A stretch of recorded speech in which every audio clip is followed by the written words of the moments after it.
श्री व्यास जी का राजा युधिष्ठिर को राजधर्म का उपदेश देना। वैशंपायन जी कहते हैं, राजन, नारद जी की बात सुनकर राजा युधिष्ठिर चुप हो गए। उस समय उन्हें शोकग्रस्त देखकर सब प्रकार के धर्म का रहस्य जानने वाले महर्षि व्यास ने कहा, युधिष्ठिर, राजाओं का धर्म तो प्रजाओं का पालन करना ही है, इसलिए तुम अपना पैतृक राज सिंहासन स्वीकार करो।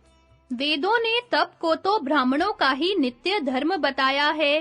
क्षत्रिय तो सब प्रकार के धर्म की रक्षा करने वाला ही है।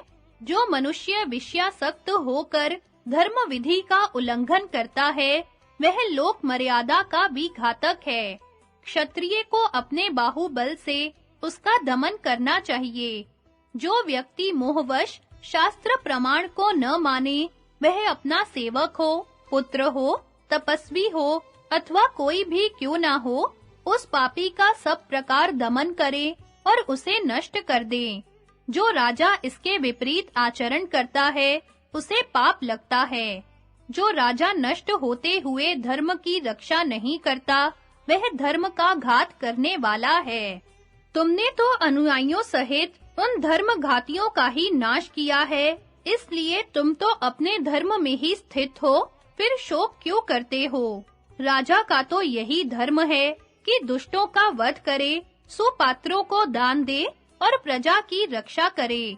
राजा युधिष्ठिर ने कहा, तपोधन, आप सभी धर्मज्ञों में शिरोमणि हैं। आपके लिए धर्म सर्वदा प्रत्यक्ष है। आपके वचनों में मुझे तनिक भी संदेह नहीं है, किंतु भगवन, इस राज्य के लिए मैंने अनेकों अवध्य पुरुषों का वध करा डाला है। मेरे वे ही कर्म मुझे जला रहे हैं। व्यास जी बोले, राजन, उद्यत पुरुषों को दंड देना तो राजा का कर्तव्य ही है। इसी नियम के अनुसार तुमने कौरवों को मारा है, इसलिए अब तुम मन को शोकग्रस्त न करो। सदोष मालूम होने पर भी अपने धर्म का पालन करते हुए तुम्हें इस प्रकार की आत्मगलानी शोभा नहीं देती। शास्त्रों में जो पाप कर्मों के प्रायश्चित बताए गए हैं, उन्हें भी शरीरधारी ही कर सकता है। शरीर छोड़ देने पर तो वे भी नहीं किए जा सकते। अतः राजन, यदि तुम जीवित रहोगे तो अपने पाप का प्रायश्चित कर सकोगे।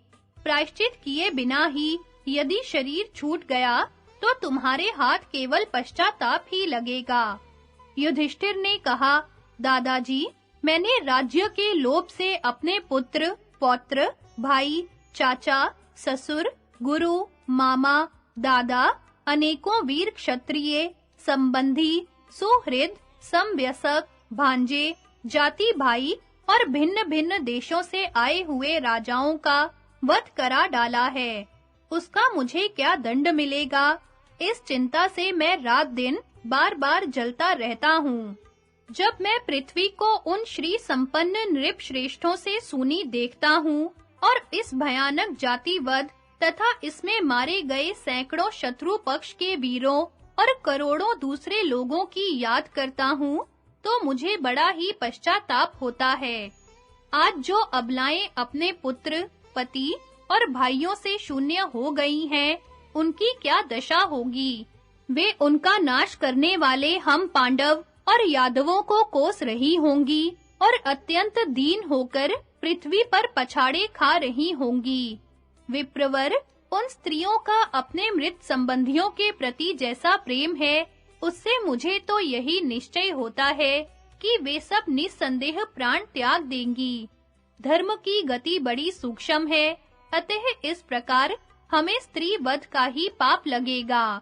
अपने सुहृदों को मारकर हमने बड़ा भारी पाप किया है, इसलिए अब हमें सिर नीचा किए नरक में ही गिरना पड़ेगा।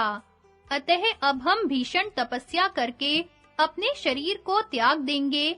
आपकी दृष्टि में तपस्या के योग्य कोई उत्तम तपोवन हो तो बताने की कृपा करें। व्यास जी ने कहा, राजन, तुम क्षत्रियों में अग्रगण्य हो। तुमने अपने धर्म के अनुसार ही इन क्षत्रियों को मारा है, इसलिए तुम शोक न करो। वे सब तो अपने ही अपराध से मारे गए हैं। तुम भीम, अर्जुन या नकुल सहदेव उन्हें मारने वाले नहीं हो। इनका संहार तो काल ने ही किया है। उसका तो न कोई माता है, न पिता, वह किसी पर दया भी नहीं करता। वह तो प्रजा के कर्मों का साक्षी मात्र है। तुम्हारा युद्ध तो उसके लिए केवल निमित्त मात्र था। वह इसी प्रकार एक प्राणी से दूसरे की हत्या कराता रहता है। इस संहार कर्म के लिए वह एक भगवान का ही स्वरूप है। इसके सिवा तुम्हें कौरवों के विनाशकारी कर्मों पर भी ध्यान देना चाहिए, जिनके कारण उन्हें काल के गाल में जाना पड़ा है।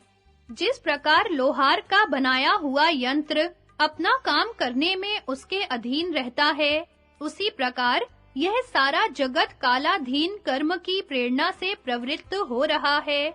फिर भी तुम्हारे चित्त में जो इन सबको मरवाने से व्यर्थ संताप हो रहा है, उसके दोष से छूटने के लिए तुम प्रायश्चित कर लो।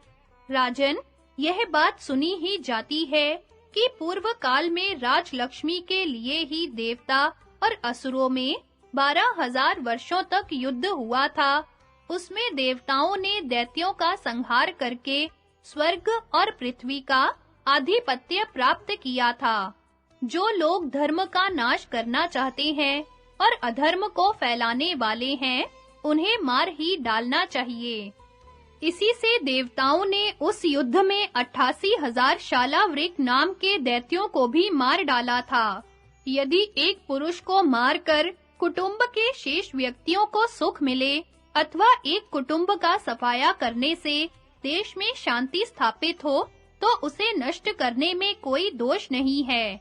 राजन, किसी समय अधर्म दिखाई देने वाला कर्म ही धर्म हो जाता है और धर्म दिखाई देने वाला अधर्म बन जाता है। इस प्रकार बुद्धिमान पुरुष को धर्म और अधर्म का रहस्य अच्छी तरह समझ लेना चाहिए। धर्मराज, तुमने शास्त्र श्रवण किया है, इसलिए धर्माधर्म के विषय में अपनी बुद्धि स्थिर रखो। देखो, पूर्व काल में देवताओं का जो धर्म मार्ग था, उसी का तुमने भी अनुसरण किया है। तुम जैसे धर्म प्राण पुरुष कभी नर्क का द्वार नहीं देखते। इसलिए तुम अपने भाइयों को और सुहृद संबंधियों को धैर्य दो।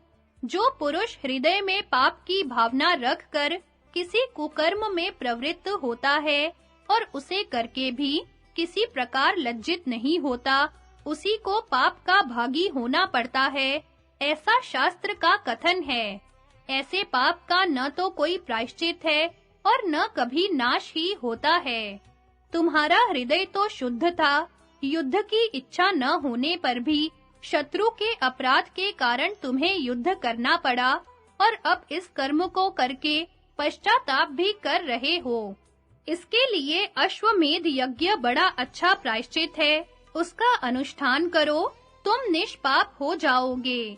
इंद्र ने भी मरुतों की सहायता से अपने शत्रुओं को परास्त करके एक के बाद एक इस प्रकार 100 अश्वमेध यज्ञ किए थे। इसी से वे शतक्रतु नाम से प्रसिद्ध हुए। इस प्रकार स्वर्ग पर आधिपत्य पाकर उन्होंने पापों से छुटकारा पाया था। स्वर्गलोक में देवता और ऋषि भी उनकी उपासना करते हैं।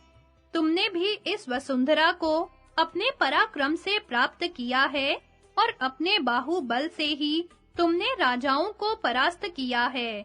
अब तुम अपने मित्रों के साथ उनके देश और राजधानियों में जाकर उनके भाई, पुत्र या पौत्रों को अपने-अपने राज्य पर अभिषिक्त करो।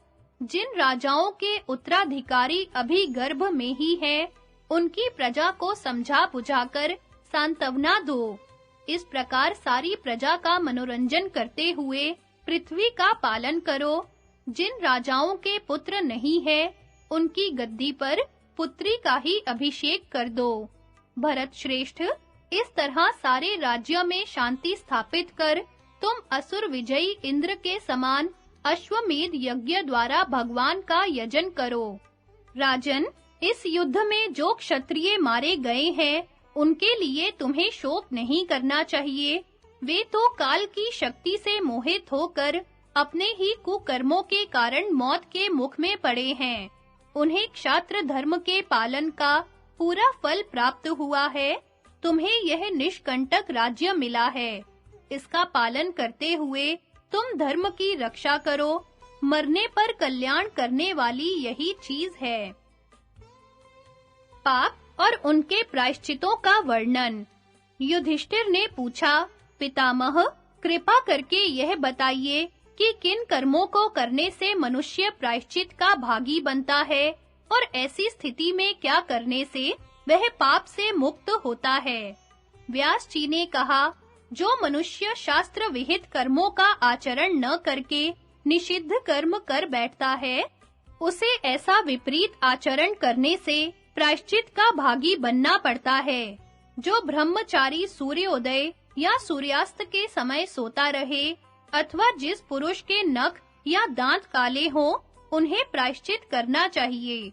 इसके सिवा बड़े भाई के अविवाहित रहते हुए विवाह करने वाला छोटा भाई, ब्राह्मण का वध करने वाला, निंदक, छोटी कन्या का विवाह हो जाने के बाद उसकी बड़ी बहन से विवाह करने वाला, बड़ी बहन के अविवाहित रहते हुए उसकी छोटी बहन से विवाह करने वाला, जिसका व्रत नष्ट हो गया हो वह ब्रह्मचारी, द्विज की हत्या करने वाला, अपात्र को दान देने वाला, सुपात्र को दान न देने वाला, सारे ग्राम को नष्ट करने वाला, मांस बेचने वाला, आग लगाने वाला, वेतन लेकर वेद पढ़ाने वाला, गुरु और स्त्री का वध करने वाला, दूसरों का घर जलाने वाला, झूठ बोलकर पेट पालने वाला, गुरु का अपमान और सदाचार की मर्यादा का उल्लंघन करने वाला, ये सभी पापी माने जाते हैं। इन्हें प्रायश्चित करना चाहिए।